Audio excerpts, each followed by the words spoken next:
það var engin boðið okkur á fund. Ég hef alltaf þurft að óska eftir fundi. Allir þessir aðilar hafa látið nánast eins og þetta sé þeim óviðkomandi. Þetta sé bara sviplegt andlát sem að kemur þeim í raun og veru ekki við.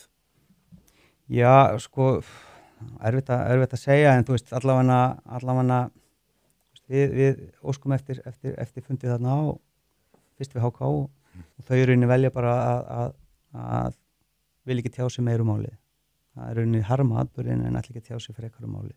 Nú, ISI hafði ég örlítið meiri vonum að þú veist, ég fór dálítið þá leið af því að ég er með fullt af upplýsingum þú veist, eitthvað sem ég get ekki 100% sannað en líkurnar eru yfirgnæfandi og svo er annað sem ég veit fyrir víst.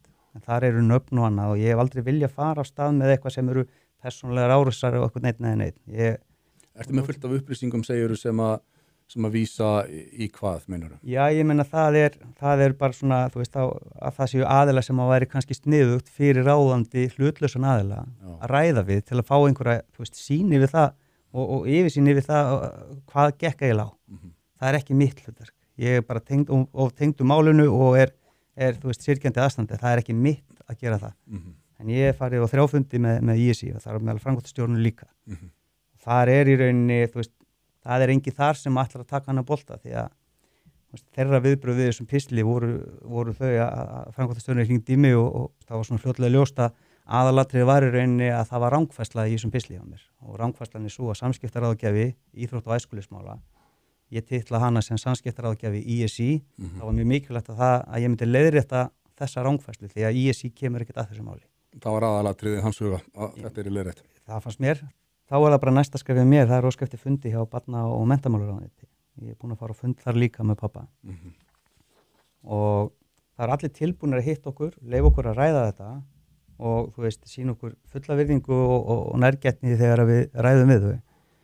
En það er enginn sem er til í að fara af stað. Þau hefur verið bæði all upplýsingasöfnun, hún hefur öll komið frá syrgjandi fjölskyldu sem er að reyna að átta sig á því hvað gerðist. Það er enginn í hreyfingunni sem ætla sér að þú veist, grípa boltan og fara af stað og byrja, ok, þú veist, þetta endaði svona, hvað gekk á hérna undan, hvernig getum við lært af þessu, þannig að ef eitthvað sambærilegt gerist aftur, þá vitum við hvernig við erum að tækla þetta. Og við erum ekki að tækla þetta eins því að þetta síðasta, Málið hans Arnars, er eins illa gert og ég bara get mögulega ímynda mér. Skilaboðin frá barna- og menntamálaráðuneytinu voru í rauninni bara á það leið að við gætum höfðað einkamál eða óska eftir lögreglurannsókn. Þú veist, það er barna- og menntamálaráðuneytinu er yfir bæði ISI og samskiptaráðgjafanum en er einhver þarna sem er að fylgjast með því hvað er í gangi. Ég velti því fyrir mér. Því að ég veit líka að árið sem allir hverfur þá rennur samningurinn við þessa stofu út í Áslokk. Hann er endurnýjaður. Já, þetta er sálfræðistofa sem að mennta- og barnamálaráðuneytið gerir samning við að rauninni þessari þjónustu að taka á erfiðustu málum sem uppkoma í íþróttahreyfingunni. Gott og vel ef að þetta eru sérfræðingar sem eru vel til þess fallnir. En það er samt einhver að hafa einhverju yfirsýn með þessu.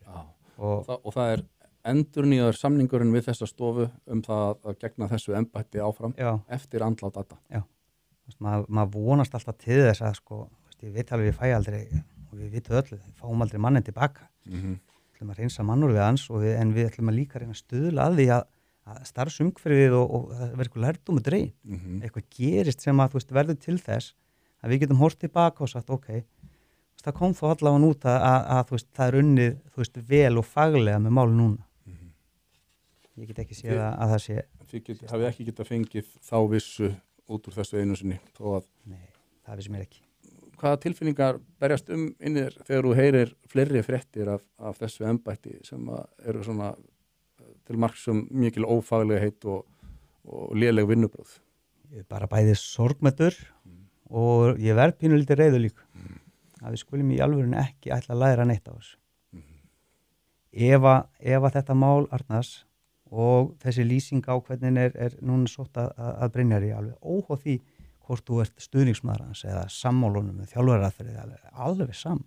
Þetta eru vinnubröðin sem er í gangi. Þú veist, ef það eru fleiri sem hafa lent í því þá bara hvetja þau til að stíga fram og segja frá því því að þú veist, við getum ekki haft það þannig að hér sé bara eftirlitslaust einkafyrirtæki sem fái viðkvæmustu upplýsingarnar sem að þú veist, viðkvæmustu málin í íþróttarhreyfingunni ef þau ætla að vinna þetta svona.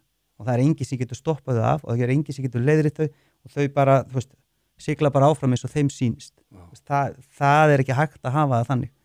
Maður hefur lært mikið á því að vera í samskipti við þessar stofnanir sem maður heldur að sé að passa upp á þetta og maður kemur alltaf bara auga á einhverja brotalamir og þetta aðgerðarleysi, mér finnst það, ætlum við bara að vera heimsmæli kvarða eða að sópa málum undir teppið og skorast undan ábyrgð. Er það framtíðarsýn hjá okkur í íþróttahreyfingunni?